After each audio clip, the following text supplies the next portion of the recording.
যাকে দায়িত্ব আমরা দিয়েছি তিনি হচ্ছেন এই দেশের একজন অত্যন্ত বরেণ্য ব্যক্তিত্ব, নোবেল পুরস্কার প্রাপ্ত আমাদের প্রফেসর ডক্টর ইউনূস।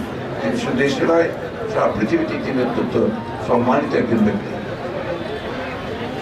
তারা শুরু করেছেন, আমি মনে করি যে অত্যন্ত ভালোভাবেই শুরু করেছেন, কারণ একটা ধ্বংসপ্রাপ্ত প্রশাসন, বিশেষ করে পুলিশ প্রশাসন একেবারেই ধ্বংসপ্রাপ্ত, সেখান থেকে আইন শৃঙ্খলা থেকে পরিস্থিতিকে একটু স্বাভাবিক করে তোলা, সেই সঙ্গে আপনার নির্বাচনের জন্য সামনের দিকে এগিয়ে যাওয়া, এবং যারা ফ্যাসিবাদী শোষণ করেছে, শাসন করেছে, যারা হত্যা করেছে, গণহত্যা করেছে, তাদেরকে বেছে বেছে বের করে তাদেরকে কারাগারে নেওয়া, আইনের আওতায় নিয়ে আসা, এই বিষয়গুলো কিন্তু তারা খুব দ্রুততার সঙ্গে করছেন বলে আমি মনে করি।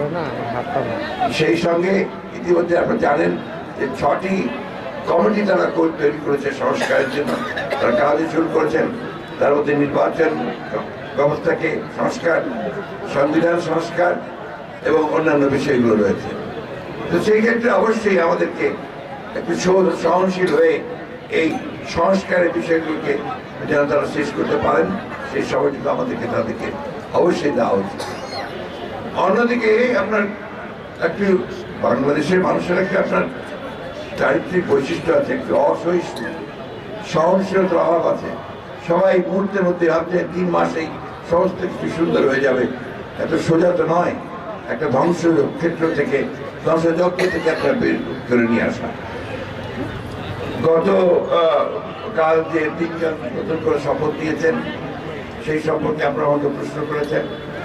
আমি শুধু এইটুকু বলতে চাই এই ক্ষেত্রে যে বিতর্কিত কোনো ব্যক্তিকে এই আপনার অন্তর্বর্তীকালীন সরকারে নেওয়ার ব্যাপারে অবশ্যই যারা আমাদের দায়িত্বে রয়েছে, বিশেষ করে ডক্টর ইউনূস, তাদের এগুলো ব্যাপারে তাদেরকে চিন্তা করতে হবে, যাতে নতুন করে বিতর্ক সৃষ্টি না হয় সেই বিষয়টা লক্ষ্য রাখতে হবে।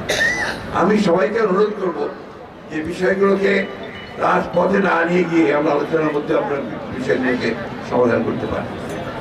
তৃতীয়ত হচ্ছে যে সরকারকে অনুরোধ করব আরেকটা বিষয়, অর্থাৎ অর্থনৈতিক বিষয়টার দিকে লক্ষ্য দেওয়ার জন্য, লক্ষ্য করার জন্য।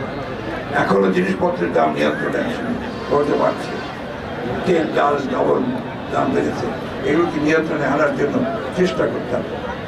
আর একটু ভিজিবল হতে হবে, সরকার যে কাজ করছে সেটা মানুষকে বোঝার জন্য তাকে সামনে আসতে হবে, এবং সেগুলোকে যারা মানুষ ফিল করে যে সরকার কাজ করছে। তৃতীয়ত হচ্ছে যে এমন কিছু করা সঠিক হবে না যাতে নতুন করে একটা বড় রকমের বিতর্ক সৃষ্টি হয়। এই বিষয়গুলি থেকে আমি লক্ষ্য রাখবো, লক্ষ্য রাখতে অনুরোধ করবো। আমরা